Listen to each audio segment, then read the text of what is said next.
Good afternoon. Raj Rajesh institute के YouTube channel पर आप लोगों का स्वागत है।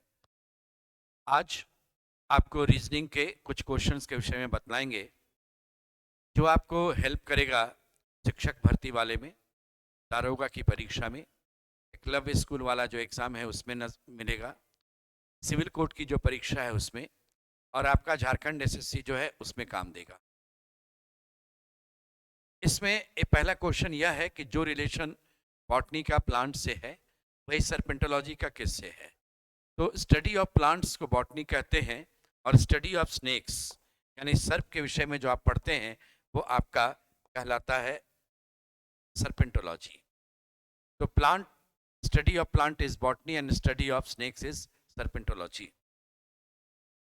कहा गया कि जो रिलेशन आपका कोडिंग का है 8 का दिया हुआ है ATE 145 और आपका चेयर का कोड दिया हुआ है CHAIR, इसका कोड है 09173 और मैंने आपसे टीचर का कोड पूछा। जैसे ही हम ये तीनों शब्द को देखे तो यह पाए कि जो टीचर का पूछा गया वो उन्हीं के अक्षरों से पूछा गया, इसलिए जब इस तरह का रहेगा तो अक्षर का कोड करस्पॉन्डिंग आप देखिएगा। जैसे टी के लिए टी के ऊपर 4 है तो ये 4 होगा, ई के लिए 5 हो गया, ए के लिए 1, सी के लिए 0, एच के लिए 9, फिर ई के लिए आपका हो जाएगा 5 और आर के लिए होगा 3।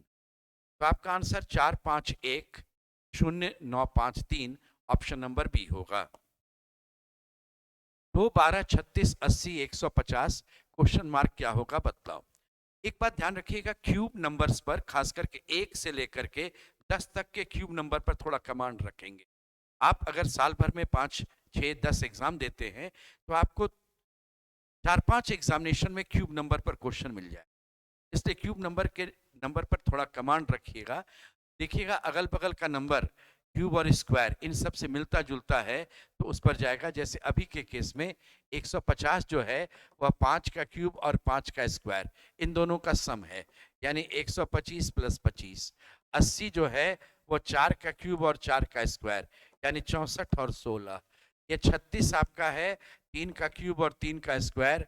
12 है 2 का क्यूब और 2 का स्क्वायर, यह है 1 का क्यूब और 1 का स्क्वायर। तो अगला जो रहेगा वह 6 का क्यूब और 6 का स्क्वायर हो जाएगा। तो 6 का क्यूब आपका है 216 और 6 का स्क्वायर है 36, जोड़ दिए ये रहा 252, ऑप्शन नंबर सी, यहाँ 252 रहेगा। 14 16 का रिलेशन 60 से, क्योंकि देखिए इस तरफ का नंबर मैंने यहाँ पर नंबर मुझे दिख रहा है रिलेटेड है। 14 और 16 को हम पहले जोड़ेंगे तो 30 आएगा और 16 में 14 घटाएंगे तो 2 घट आएगा, 30 गुना 2 60 हुआ। जैसे 15 और 18 को जोड़ेंगे तो 33 होगा, ये रहा आपका 15 + 18 और 18 में 15 घटाएंगे तो 3 आया, 33 दिया 99।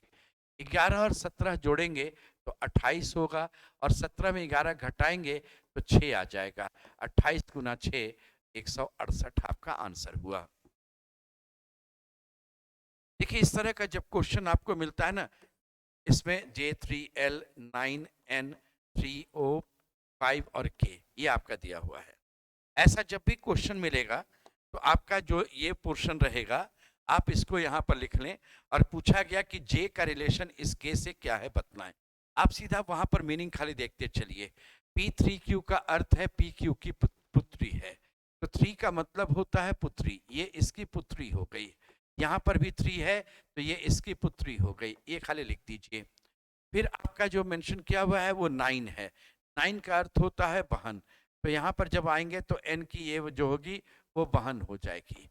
और आपका 5 का मीनिंग जो है, 5 का मीनिंग है फादर, ये हो गया पिता।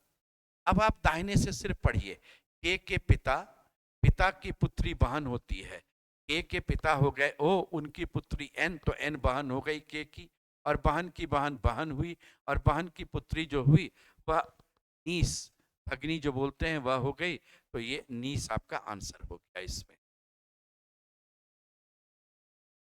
कहा गया कि 7 5 9 4 जब भी इस तरह का नंबर मिले और बीच में नंबर बड़ा हो तो अगल बगल के नंबर से रिलेशन होगा।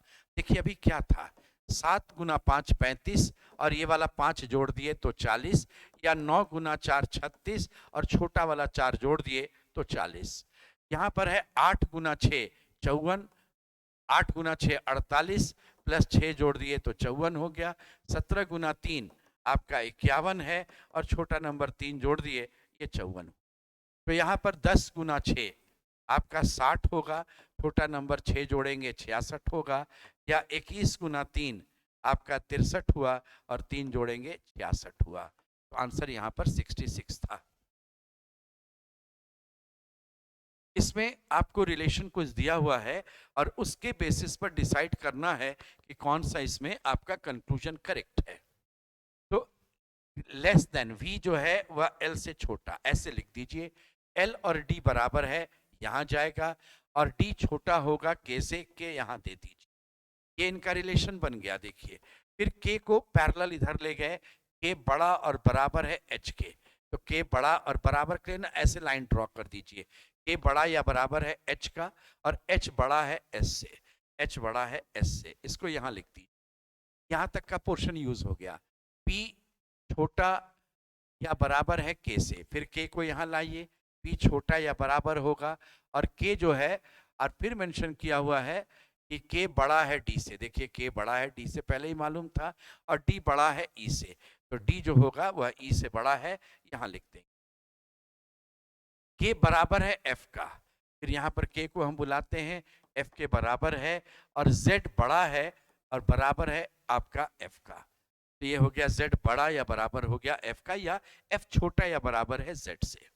अब एक रिलेशन है, z ने कहा मैं l से बड़ा हूं, देख लीजिए है, z f के बराबर जब है या बड़ा है तो निश्चित रूप से k के बराबर या बड़ा होगा। आप यहाँ पर भी इसको डाल सकते हैं, वहां से उठाकर यहाँ डालें, तो z l से निश्चित रूप से बड़ा है, आपका एक नंबर बन गया। देखिए z l से बड़ा है, e v से छोटा है, e यहाँ है, d से छोटा है, l से छोटा v है, दोनों बराबर हैं। अब ये दोनों में कौन बड़ा है कौन छोटा है नहीं बतला सकते हैं। l से छोटा v है तो d से भी छोटा v है, d से छोटा e भी है, d से छोटा v भी है, v और e में कौन बड़ा कौन छोटा नॉट क्लियर, ये कैंसिल, आंसर हुआ केवल एक number, only one, A option आपका करेक्ट हुआ। इसमें जो रिलेशन इस फिगर का इससे है वही यहाँ पर इससे है। तो इसमें देखते हैं ना, जैसे यहाँ का फिगर देखिए उठ करके यहाँ चला गया, तो ये वाला फिगर जो होगा वो उठ करके यहाँ चला जाएगा। यहाँ जाने का मतलब आपका ऑप्शन नंबर बीच में चाहिए, डी और सी कैंसिल। देखिए ए और बी में आपका ए केवल बी नजर आता है, यहाँ बीच का फिगर उठकर यहाँ गया, ये वाला फिगर उठकर यहाँ जाएगा, केवल बी ऑप्शन में टिक कर देंगे, आगे सोचने का नहीं जरूरत।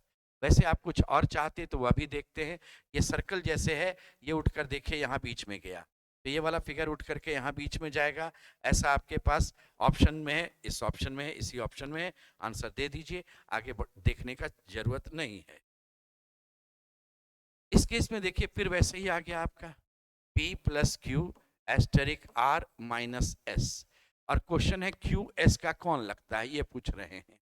तो यहाँ देखिए आपका एस्टेरिक का मीनिंग क्या था, ए बी का भाई है, ये हो गया भाई, और माइनस का मीनिंग क्या है, तो ए इज मदर ऑफ बी, ये इसकी माँ, तो एस की माँ है आर और माँ के भाई क्यू हैं, तो माँ के भाई होते हैं मामा। तो इसमें क्वेश्चन पूछा गया था क्यू कौन लगता है एस का, यही था क्यू एस से किस प्रकार संबंधित है, यहाँ पर मामा। देखिए अंकल के तहत 4 व्यक्ति आता है, चाचा भी, मामा भी, फूफा भी, मौसा भी। मामा और मौसा को हम लोग अलग से मैटरनल अंकल बोलते हैं, वह मदर से रिलेटेड होते हैं इसलिए। वैसे अंकल कैटेगरी में 4 व्यक्ति आते हैं, यहाँ स्पष्ट रूप से मामा लिखा हुआ भी आपका है और वो अंकल शब्द भी दिया हुआ है। इसमें कहा गया कि हम किस 2 चीज को आपस में बदलेंगे तो वह आपका रिलेशन सही होगा। हम इधर से शुरू करते हैं प्लस और गुना। देखिए प्लस और गुना को अगर आप चेंज कीजिएगा, 12 में 6 से भाग देंगे 2 आएगा, उसके बाद 2 को हम गुना करेंगे 3 से 6 होगा, 7 जोड़ेंगे तो 42 नहीं हो पाएगा।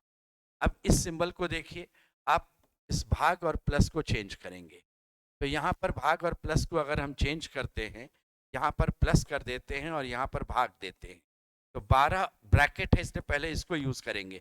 12 और 6 18, 18 को 3 से भाग देंगे तो 6, और 6 को 7 से गुना करेंगे तो 42।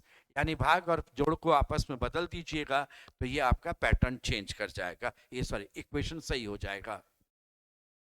अब इस क्वेश्चन में कहा गया कि यदि केवल एल तक के अक्षर या संख्या को उल्टे क्रम में लिखा जाता है, तो एम यहाँ है, यहाँ से एल तक का जब जाएंगे तो ये पूरा उल्टा क्रम में लिखना है, रिवर्स ऑर्डर में।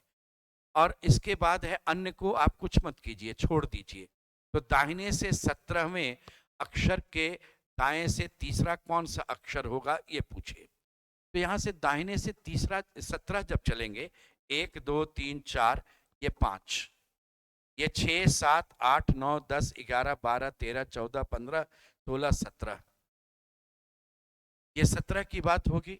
और उसके जब चलना है दाहिने, तो ये जब उल्टा चलेगा तो ये तो रिवर्स लिखा रहेगा ना, एम यहाँ चला जाएगा, ये एल यहाँ। तो उस केस में आपका एम से हम गिनती करते हुए आए और यहाँ तक पहुंचे 17। इसके दाहिने 1 2 3 जेड हो जाएगा आपका अक्षर, क्योंकि दाएं हमने तीसरा अक्षर पूछा है, इसमें अक्षर ऑब्लिक संख्या करके नहीं दिया हुआ है, इसलिए वहां पर अक्षर की गिनती होगी और जेड आपका आंसर होगा। इसमें कहा गया कि शब्द अगर आप कंसेशन लेते हैं,